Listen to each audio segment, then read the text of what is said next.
Dari ribuan suku yang ada di Indonesia, suku Minangkabau memiliki keunikan yang memberikan makna dan warna kebinekaan Indonesia. Suku Minangkabau adalah satu-satunya di Indonesia yang menganut sistem matrilineal di tengah-tengah suku bangsa Nusantara yang umumnya berdasarkan patrilineal. Suku terbentuk menurut garis perempuan. Perempuan Minangkabau menurut adat mempunyai kedudukan tertentu.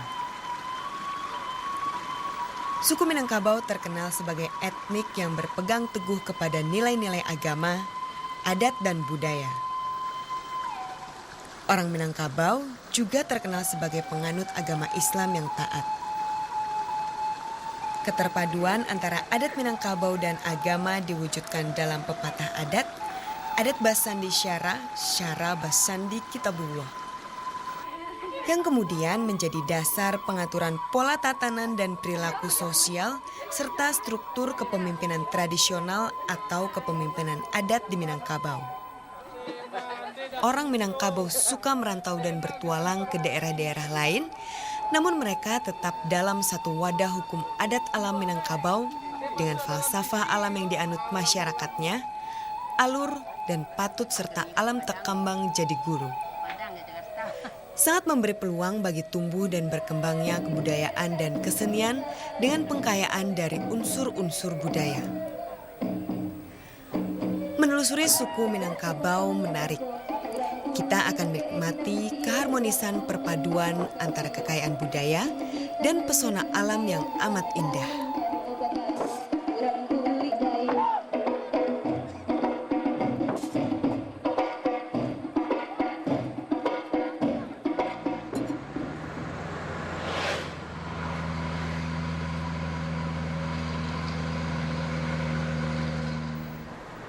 Menelusuri suku Minangkabau, saya memilih melakukan perjalanan ke Bukit Tinggi. Daerah yang kesohor akan keindahan alamnya dan masyarakatnya yang memiliki adat Minangkabau yang kental. Sungguh saya menikmati panorama keindahan alam sangat menawan sepanjang perjalanan antara Kota Padang dan Bukit Tinggi.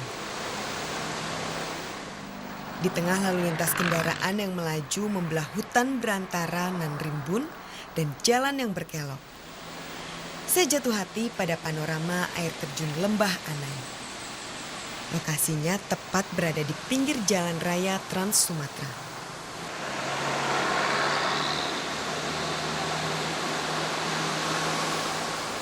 Saya merasakan udara yang sangat sejuk.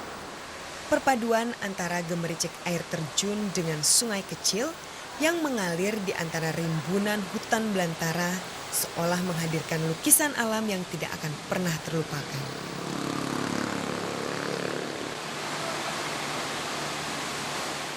Saya sangat betah berlama-lama menikmati keindahan Lembah Anai. Namun saya masih harus melanjutkan perjalanan ke Bukit Tinggi.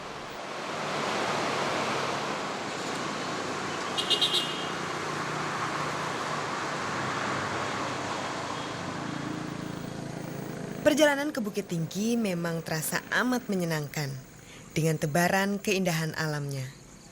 Saya disuguhi panorama yang tak kalah indahnya. Sebuah lembah curam memanjang dan berkelok. Orang menyebutnya sebagai Ngarai Sianok.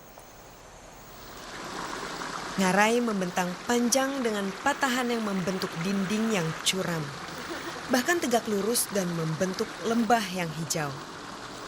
Keindahan disempurnakan dengan aliran sungai Sianok yang airnya jernih.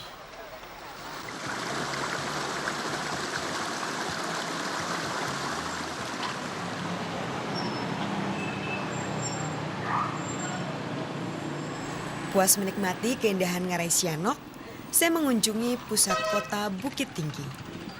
Berjalan-jalan di Pasar Atas yang berada berdekatan dengan Jam Gadang yang merupakan pusat keramaian kota. Jam gadang yang menjadi simbol kota Bukit Tinggi sangat menarik perhatian saya.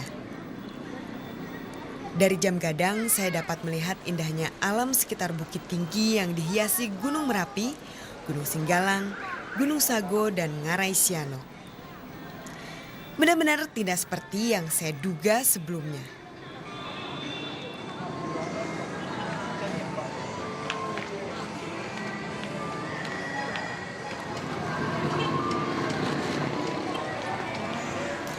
Suguhan keindahan alam membuat saya makin penasaran ingin mengetahui bagaimana keseharian suku Minang Bukit Tinggi.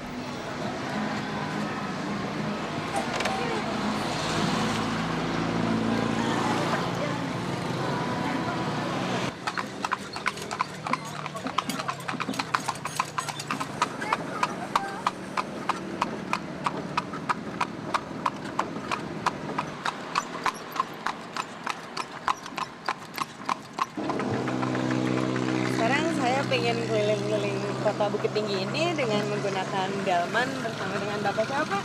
Pak Sofyan. Nah, dengan Pak Sofyan.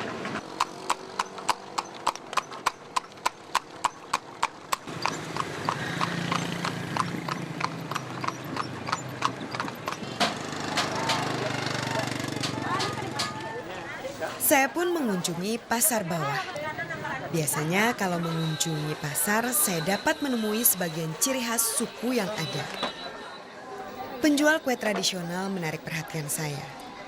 Saya pun langsung mencicipinya. Oh, kue ubi. Kue ubi. Nah ini. Ini kue ubi. Ya. Ini namanya kue ubi, salah satu kue tradisional yang dijual di sini. Ibunya buat dan jual di sini. Cara makannya unik. Kita ambil, dicelupin ke kelapa, lalu ditaburin dengan gula ya Bu ya.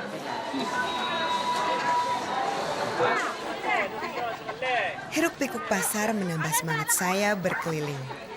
Saya menemukan sebagian khas Sumatera Barat seperti kerupuk sanjai, kerupuk jange, dan bumbu-bumbu khas.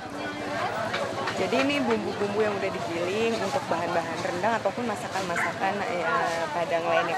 Karena masakan Padang itu identik dengan cabai dan rempah-rempah. Nah, di pasar ini kita udah bisa nemuin yang udah digiling. Saya juga dengan mudah menemukan sayuran hijau yang lengkap. Dalam hati, ini pasti hasil bumi di sekitar Bukit Tinggi yang memang tanahnya subur untuk segala jenis tanaman. Ini ada lagi unik batang talas yang merupakan salah satu bahan untuk buat gulai gulai ayam. Apa kalau nama sininya apa tadi? Kamumu. Oh, kamumu. Kalau di sini disebutnya ini namanya kamumu.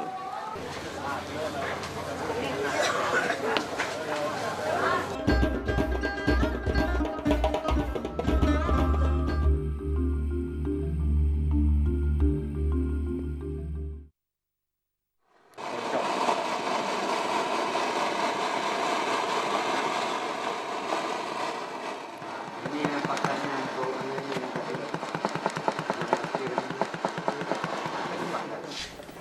Orang Minangkabau dikenal terampil dalam kerajinan emas dan perak. Saya jadi penasaran melihat para seniman yang sedang berkreasi membuat perhiasan emas secara langsung. Saya mengunjungi rumah seorang pengrajin emas, Bapak Haji Safri di Desa Guguat Tinggi. Dulunya sebagian besar warga desa ini adalah pengrajin emas, di mana hasil produksinya memasuki pasar lokal maupun nasional.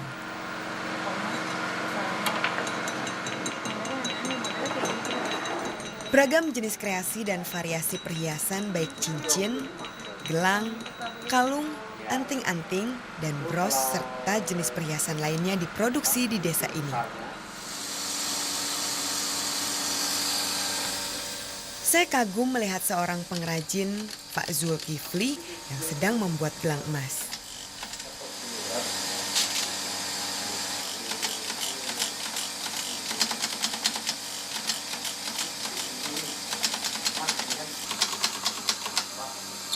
Ini namanya kalau di sini bahasanya cepu goreng namanya. Digoreng. Tapi bakarnya digoreng nih. Supaya apa? Supaya warnanya bagus lah. Jadi warna emas yang 24 karat tuh keluar gitu. Yang sangat menakjubkan adalah ketika saya melihat proses sepuh goreng. Pada proses ini emas dipanaskan untuk mengeluarkan warna aslinya. Hasil kerajinan emas dan perak yang dihasilkan memiliki kualitas yang bermutu tinggi serta mampu memproduksi dalam kuantitas yang besar. Dan dia, Clara. Seiring sejalan perjalanan waktu, orang Minang yang terkenal sebagai perantau hingga ke luar negeri dan menyimpan hasil rantauannya dalam bentuk investasi emas. Wah, sangat menggugah keinginan saya untuk menabung. Ini yang namanya emas, kuning Ya, emas tuh yang ya. aslinya yang kayak Aslinya, gini ya. Ya kayak gini.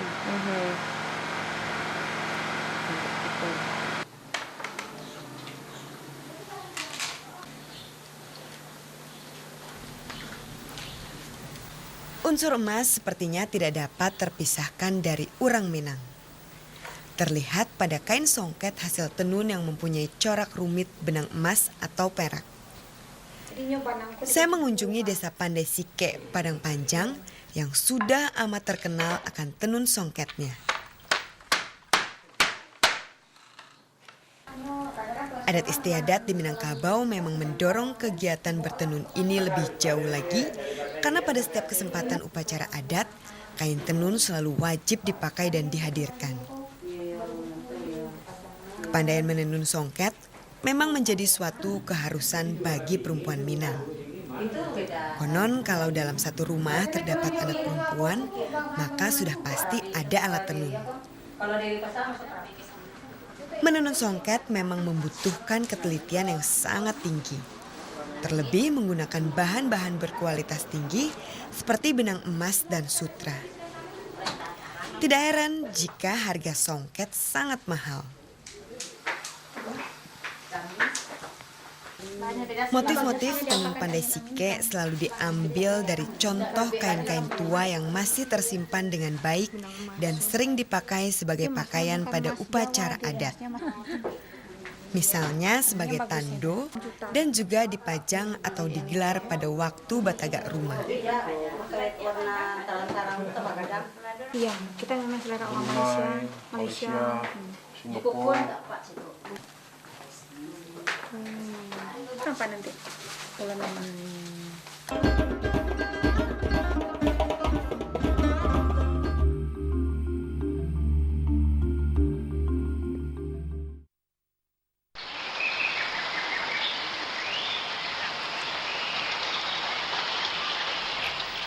Acara pengukuhan gelar adat atau dalam istilah Minang disebut Bataga Galapangulu adalah acara sakral dalam tatanan adat.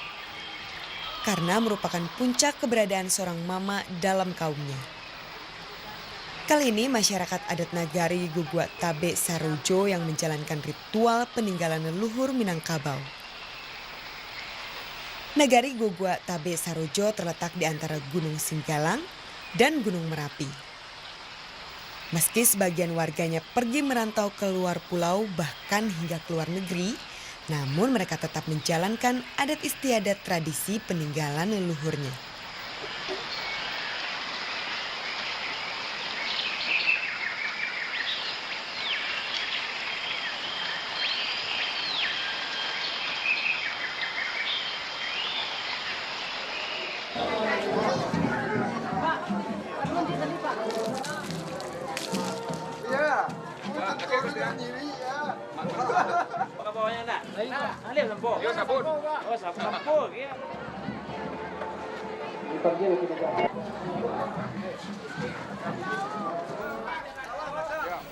Sehari sebelum mengawali tradisi Barale Gadang Bataga Pangulu, seekor kerbau yang sudah dimandikan dan dipakaikan selembar kain diarak keliling kampung bersama foto 47 calon datu yang akan dilantik. Iringan musik talempong menambah kekhidmatan arak-arakan. Kerbau seolah tidak pernah dipisahkan dari masyarakat Minangkabau. Kerbau yang menjadi simbol Minangkabau selalu dihadirkan dalam setiap tradisi adat.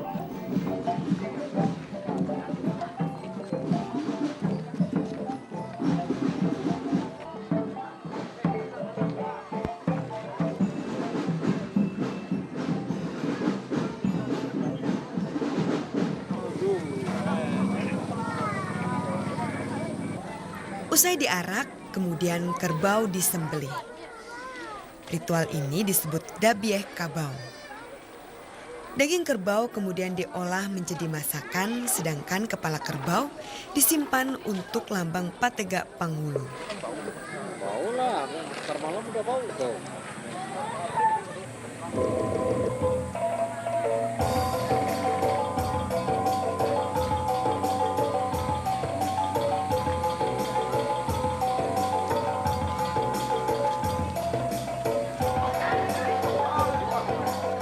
Kekerabatan orang Minang terkenal sangat erat. Terlihat jelas saat mereka bergotong royong mengolah daging kerbau untuk acara Barale Gadang Batagak Panghulu.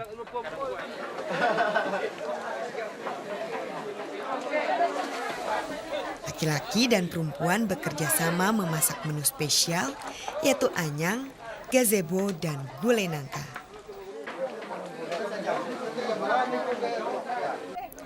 Bumbu-bumbu sebelumnya diracik oleh kaum perempuan. Perempuan Minang terkenal lihai membuat bumbu. Bisa dibayangkan, mengolah 670 kg daging kerbau untuk makan basamo. Kualinya saja sangat besar.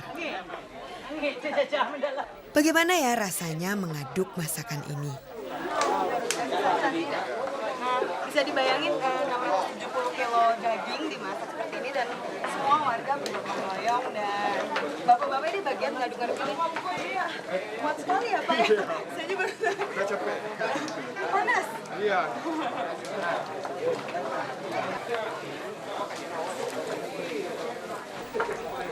Harumnya masakan tersebar hingga ke seluruh penjuru kampung.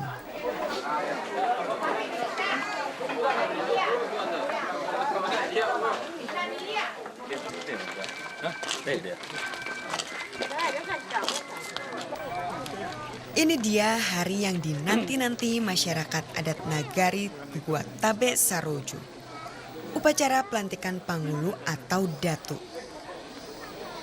Datu di Minangkabau adalah gelar kepala kaum pada subsuku yang berada di Nagari Gugua Tabe Sarojo.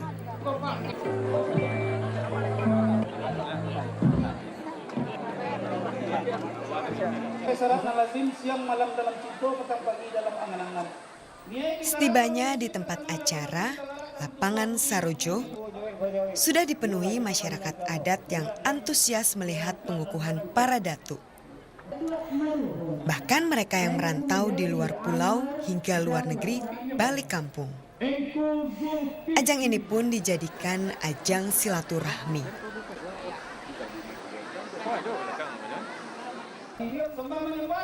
Datu yang dikukuhkan diberi nasihat terlebih dahulu oleh angku atau sesepuh adat.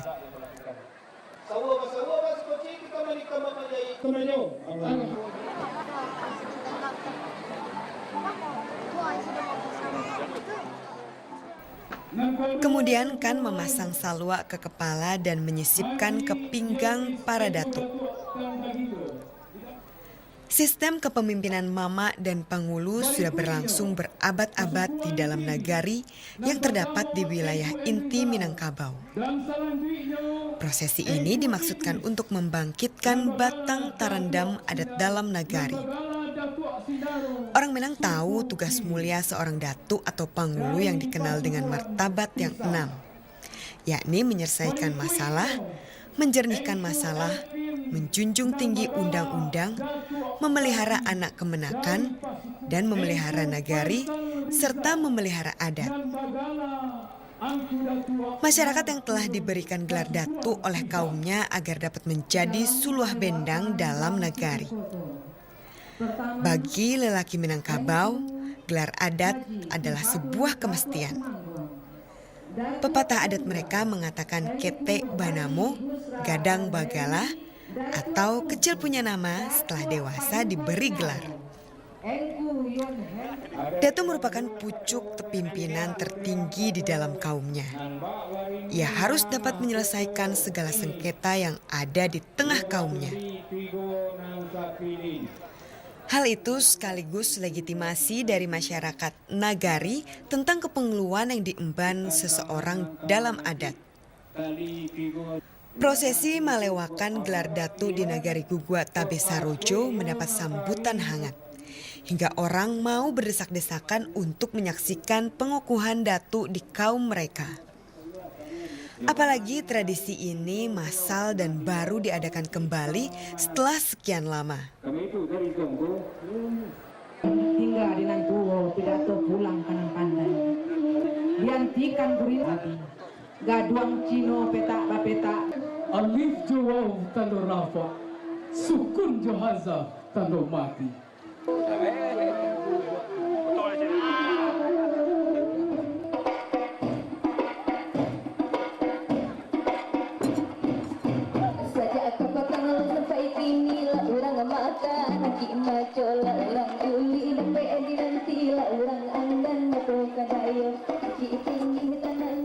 Suku Minangkabau kaya dengan seni budaya yang sangat tinggi nilainya.